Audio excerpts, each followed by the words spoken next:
ফলতায় সকাল থেকে চলছে ভোট গ্রহণ। এই ফলতায় যেখানে নির্বাচনের দিন একগুচ্ছ অভিযোগ জমা পড়েছিল এবং তারপর পুনর্নির্বাচনের সিদ্ধান্ত নেয় নির্বাচন কমিশন, সেই মতো আজ সকাল থেকে ভোট গ্রহণ চলছে। ভোটাররা বলছেন যে তারা একেবারে নির্ভয়ে ভোট দিতে যেতে পারছেন, যা এতদিন পারেননি। আর এবার এক তৃণমূল কর্মীর বক্তব্য আপনাদের সামনে রাখবো।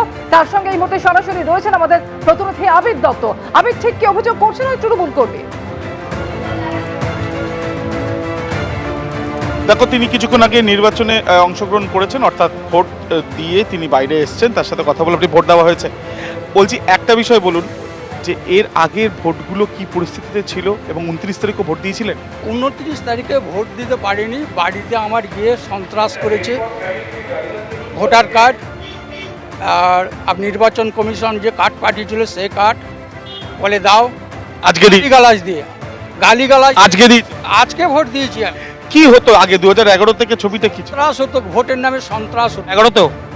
11তে প্রথম যখন টিএমসিকে নিয়ে আসি তখন সন্ত্রাস হয়নি, তারপরে থেকে সন্ত্রাস আরম্ভ হয়ে গেছে। 29 তারিখ আমার মাথায় মেশিন ঠেকিয়েছিল, তখন এক বন্দুক ঠেকিয়েছে।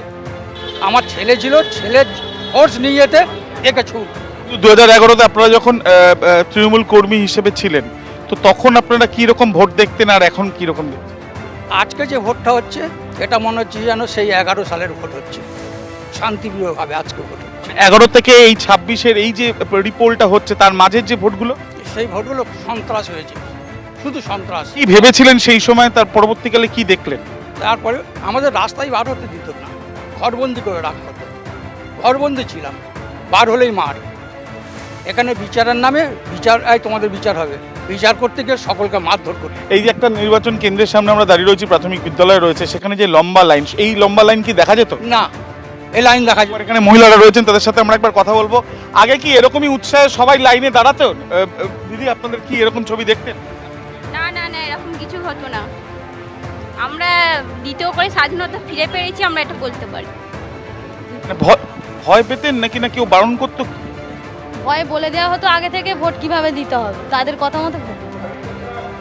মহিলাদের সঙ্গে আমরা কথা বললাম, একজন তৃণমূল কর্মীর সঙ্গে কথা বললাম। তিনি জানাচ্ছেন যে 2011-র পর এই প্রথম তারা নির্বাচনে অংশগ্রহণ করছেন এবং হাসি মুখে বাইরে বেরোচ্ছেন, এবং এই যে ছবিটা, এই ছবিটাই থাকুক তারা চাইছেন।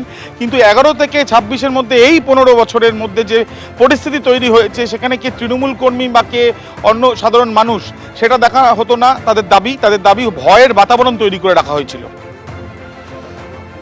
ছবিটা একবার দেখুন, দীর্ঘ লাইন, মানুষজন কিন্তু অপেক্ষা করছেন ভোটটা দেবেন বলে, স্বাধীনভাবে নির্ভয়ে নিজের ভোটটা দেবেন বলে মহিলারা, পুরুষরা। দেখুন এই দীর্ঘ লাইনে তারা একটা পুনর্নির্বাচনের স্বতঃস্ফূর্ততার ছবিটা একবার দেখুন।